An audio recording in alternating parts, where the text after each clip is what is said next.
कोई भी बुखार हो तो तुरंत उसको पैरासीटामोल देना या फिर बुखार कम करने की दवा देना, ये आयुर्वेद का दृष्टिकोण बिल्कुल नहीं है। चिकनगुनिया है, डेंगू है, बाकी सारे बहुत सारे वायरल डिसीजेस हैं कि जिसमें आर्थराइटिस या बदन दर्द, बॉडी पेन, ये लॉन्ग लास्टिंग अगर उनमें रहता है तो इन पेशेंटों में ओवर यूज ऑफ पैरासीटामोल ये भी जरूर दिखाई देता है। वालू का स्वेद, तो इस पर्ची में आपको कुछ वालू है यानी सैंड जो बोलते हैं कंस्ट्रक्शन के लिए यूज करते हैं, वो सैंड है। अलॉन्ग विद दैट सम वचा, शुंठ जैसे द्रव्य है जो रुक्ष द्रव्य है वो हम यहाँ यूज करते हैं। उसकी पोटली बनाते हैं, जैसे कि कपड़ा रहता है, कपड़े में ये पाउडर रखते हैं और वो पोटली जो है वो गर्म तवे पे रख के, तवा गर्म करके उसको वो पोटली सेक देते हैं। बस्ती चिकित्सा पंचकर्म में सबसे इंपॉर्टेंट पंचकर्म है और वो त्रिदोष पर काम करने वाली है, यानी तीनों दोष जो है उसको संतुलन अवस्था में लाना, यह बस्ती का काम प्राइम रहता है।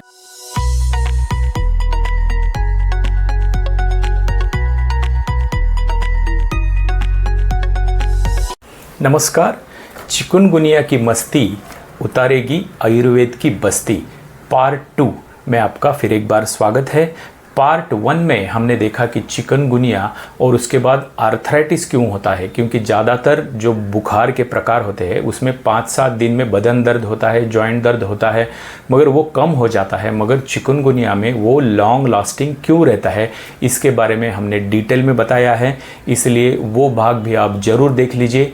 और डायरेक्टली हम अभी पोस्ट वायरल यानी पोस्ट चिकनगुनिया आर्थराइल्जिया या पोस्ट चिकनगुनिया आर्थराइटिस के बारे में डायरेक्ट ट्रीटमेंट इस पार्ट 2 में शुरू करने जा रहे हैं। तो शुरू में एक बात मैं आपको बताना चाहता हूं कि कोई भी बुखार हो तो आयुर्वेद का जो दृष्टिकोण है उसकी तरफ देखने का वो अलग रहता है। कोई भी बुखार हो तो तुरंत उसको पैरासीटामोल देना या फिर बुखार कम करने की दवा देना, ये आयुर्वेद का दृष्टिकोण बिल्कुल नहीं है। वैसे देखा जाए तो मॉडर्न साइंस भी यही बात दोहराता है, मगर हम ध्यान नहीं देते कि शुरू में अगर 99 तक या समझो 100 तक भी बुखार आपका होता है, फिर भी अगर उसकी सहन करने की क्षमता अच्छी है, हट्टा कट्टा आदमी है, तो उसको तुरंत वो बुखार दबाना नहीं चाहिए, क्योंकि ऐसी कंडीशन में वो जो ज्वर के दोष होते हैं या जर्म्स के जो टॉक्सिन्स होते हैं उसके कारण आगे जाके काफ़ी सारे प्रॉब्लम्स पैदा हो जाते हैं। तो चिकनगुनिया है, डेंगू है, बाकी सारे बहुत सारे वायरल डिसीजेस हैं कि जिसमें आर्थराइटिस या बदन दर्द, बॉडी पेन, ये लॉन्ग लास्टिंग अगर उनमें रहता है तो इन पेशेंटों में ओवर यूज़ ऑफ पैरासीटामोल ये भी ज़रूर दिखाई देता है। तो इसलिए छोटे छोटे उपाय से गर्म पानी पीना, लंघन करना, कुछ आम पाचक आयुर्वेद की दवा लेना, इस हिसाब से हम अगर बुखार वायरल कम कर देते हैं तो आगे जाके उसके कॉम्प्लिकेशंस नहीं होते। और दूसरी बात है कि हमारे यहाँ जनरल प्रैक्टिस में कोई भी बुखार हो तो एंटीबायोटिक तुरंत देना, ये भी एक गलत प्रैक्टिस है। Antibiotics are not for viral infection, ये बात पेशेंट होने से आपको समझना चाहिए और डॉक्टर को भी आप ज़्यादा इंसिस्ट नहीं करना चाहिए, क्योंकि तुरंत हमको उपशय देने के लिए हम डॉक्टर को ही मजबूर कर देते हैं कि वो हमको कोई एंटीबायोटिक प्रिस्क्राइब कर दे। इस एंटीबायोटिक से हमारा बैक्टीरियल फ्लोरा ख़राब हो जाता है और उसके कारण आगे बहुत सारे उपद्रव हो सकते हैं। तो ये हो गया initial stage of post chikungunya. अब हम देखते हैं कि पोस्ट चिकनगुनिया आर्थराइटिस जो है वो जो 30 to 40% जो अनफॉर्चुनेट लोग होते हैं उनको ये आगे जाके सफ़र करना पड़ता है। इनके बारे में अभी हम ट्रीटमेंट शुरू करते हैं। तो आयुर्वेद में इसकी परिभाषा क्या है? आमवा जैसे ही लक्षण इसके दिखते हैं, इसको आगंतु ज्वर बोलते हैं, या फिर जब ये संधिवात जैसे लक्षण पैदा करता है तो उसको संधिक सन्निपात, ऐसी एक टर्मिनोलॉजी आयुर्वेद में बताई गई है। उसके अनुसार हम चिकित्सा करते हैं हमारे चिकित्सालय में और इसके बहुत उत्साहवर्धक परिणाम दिखने को मिले हैं। काफ़ी सारे पेशेंटों के जो पेन किलर है, स्टीरॉइड्स है, डिसीज़ मॉडिफाइंग कुछ ड्रग्स है, एंटी मलेरियल ड्रग्स है जैसे कि HCQ है, शॉर्ट टर्म स्टीरॉइड्स है, ये सब पेशेंट शुरू करते हैं और बड़ा ऐसा प्रिस्क्रिप्शन लेके आते हैं। जब दवा लेते हैं तो टेम्पररी उनको 24 आवर्स अच्छा लगता है, जैसे ही दवा की पावर ख़त्म होती है फिर पहले ही जैसे सिम्टम्स डबल मानो उनके सिम्टम्स को सताना शुरू कर देते हैं।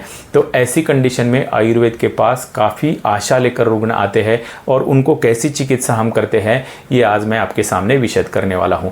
तो आयुर्वेद में 2 अप्रोच है, एक है बाह्य चिकित्सा और दूसरी है अंतर यानी ओरल चिकित्सा। तो बाह्य चिकित्सा है वो एकदम सिंपल है, वो हम बताना शुरू करते हैं। तो शुरू में है ये वालू का स्वेद। तो इस पर्ची में आपको कुछ वालू है यानी सैंड जो बोलते हैं कंस्ट्रक्शन के लिए यूज़ करते हैं, वो सैंड है। अलॉन्ग विद दैट सम वचा, शुंठ जैसी द्रव्य हैं जो रुक्ष द्रव्य हैं वो हम यहाँ यूज़ करते हैं। उसकी पोटली बनाते हैं, जैसे कि कपड़ा रहता है, कपड़े में ये पाउडर रखते हैं और वो पोटली जो है वो गरम तवे पे रख के, तवा गरम करके उसको वो पोटली सेक देते हैं। उसका जो सेक है वो पेनफुल जॉइंट पे ऐसा 5 से 10 मिनट वो सेक देते हैं। तो इससे परिणाम क्या होता है, वहाँ पर जो सूजन है, वहाँ पर जो टॉक्सिन्स जमा हुए हैं वो डिस्पर्स हो जाते हैं, क्योंकि हीट एक्सपांड्स, ये आपको प्रिंसिपल मालूम है, फिजिक्स का ही प्रिंसिपल है।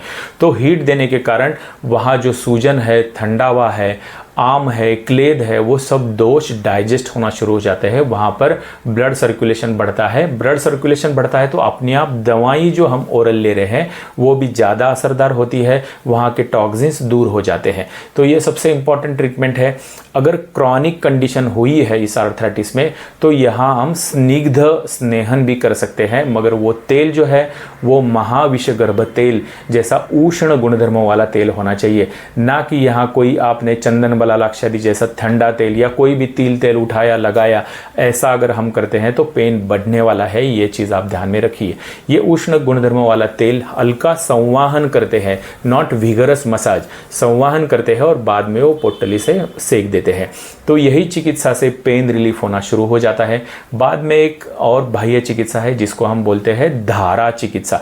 तो ये एक घर पे करना आपको है, इसलिए घर में यूज होने वाला ये तेल रखने का जो कंटेनर है हमारा, वो हमने यहाँ एक आइडिया आने के लिए दिखाया है आपको। दवाखाने में हमारे यहाँ बहुत सारे उसके एक इक्विपमेंट्स पंचकर्म के रहते हैं, जिसमें ये मेडिकेटेड डिकॉक्शन रख के वो गर्म करके सांधे के ऊपर 2 से 4 उंगली का अंतर रखकर वो पोर करते हैं, ऐसे डालते हैं। गर्म काढ़ा जो होता है उसके परिणाम स्वरूप भी सूजन कम होती है, वेदना अच्छी खासी कम होना शुरुआत हो जाती है।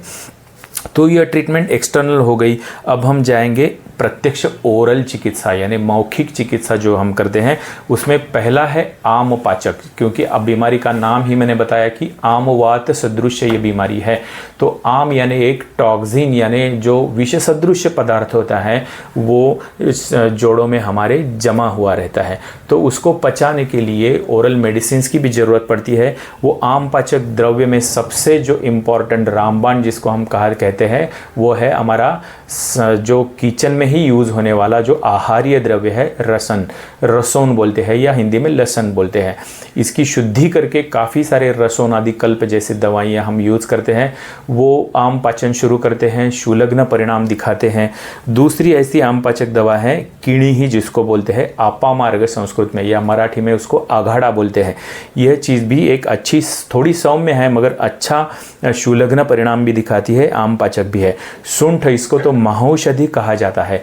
ये जो हमारा जाठराग्नि है, धात्वाग्नि है, दोनों अग्नि के ऊपर काम करता है, पाचन करता है।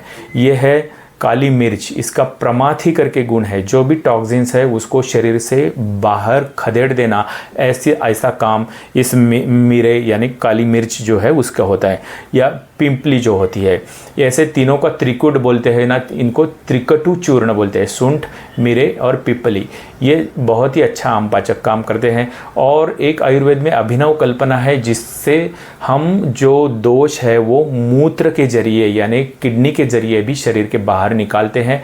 तो इसके लिए गोक्षुरादि गुग्गुल जैसी दवाइयाँ हैं, वो धनिया के काढ़े के अनुपान के साथ हम ये देते हैं। ये धनिया जो है इतना वंडरफुल काम करता है कि ये सूजन तो कम करता ही है, मगर बॉडी में अब तक आपने जो मॉडर्न मेडिसिन्स लिए हैं उनके क्षार जो है वो शरीर में जमा रहते हैं, वो क्षार जो है वो शरीर के बाहर निकालना मूत्र के ज़रिए, ऐसा अभिनव काम ये धनिया करता है। तो उसके काढ़े के अनुपान के साथ गोक्षरादि गुग्गुल जैसी दवाई देती है, तो झट से सूजन कम होना शुरू हो जाता है और पेन भी कम होना शुरू हो जाता है। बाद में आते हैं गुग्गुल कल्प का रोल। काफ़ी सारे गुग्गुल कल्प है, राइट फ्रॉम योगराज गुग्गुल, महायोगराज गुग्गुल, कैशोर गुग्गुल, रासनादि गुग्गुल, पुनर्नवादि गुग्गुल। आप बहुत सारे गुग्गुल के नाम है, अगर आप पढ़ते हैं तो टेक्स्ट में हंड्रेड्स ऑफ गुग्गुल है, मगर यहाँ युक्तिपूर्वक आपको अवस्था के अनुरूप, पेशेंट की प्रकृति कैसे है उसके अनुरूप गुग्गुल का चयन किया जाता है और वो यहाँ से युक्तिपूर्वक यूज़ किया जाता है। और आयुर्वेद में कुछ ऐसी दवाएँ कि जो डायरेक्ट शूल शूल प्रशमनम, डायरेक्ट शूल यानी वेदना कम करने में कारगर होती है।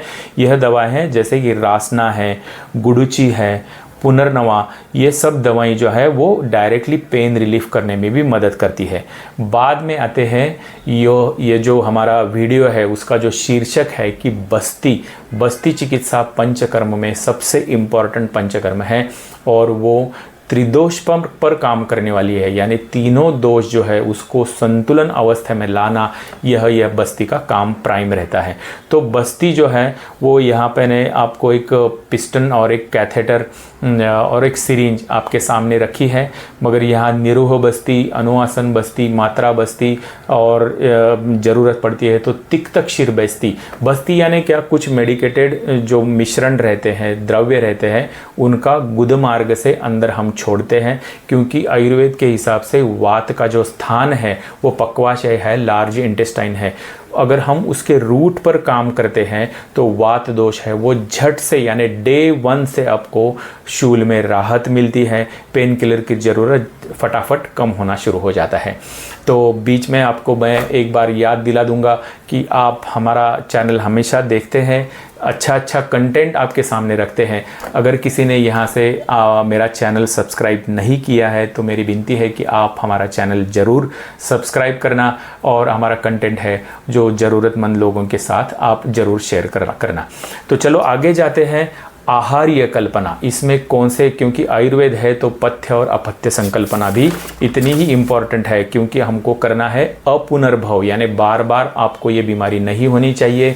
इसलिए आहार विहार व्यायाम ये सब चीज़ों के बारे में जाते जाते समय अपन 2 मिनट काम करेंगे। तो आम निर्मित करने वाला जो आहार है वो शुरू के अवस्था में, जब आम अवस्था शरीर में है, शरीर आपको हेवी लग रहा है, थोड़ा सा माइल्ड फीवर है, बॉडी में मंद गुण जो है वो शरीर में बढ़ गया है, तो आपको आम बढ़ाने वाले पदार्थ यानी शुरू में आपको ज़्यादा नॉनवेज डाइट, ज़्यादा डेयरी प्रोडक्ट, ज़्यादा गोंद के वो जो खाने वाला गोंद रहता है उसके लड्डू खाए, ये चीज़ें आपको नहीं करनी चाहिए जब तक आपका अग्नि प्रज्वलित ना हो जाए।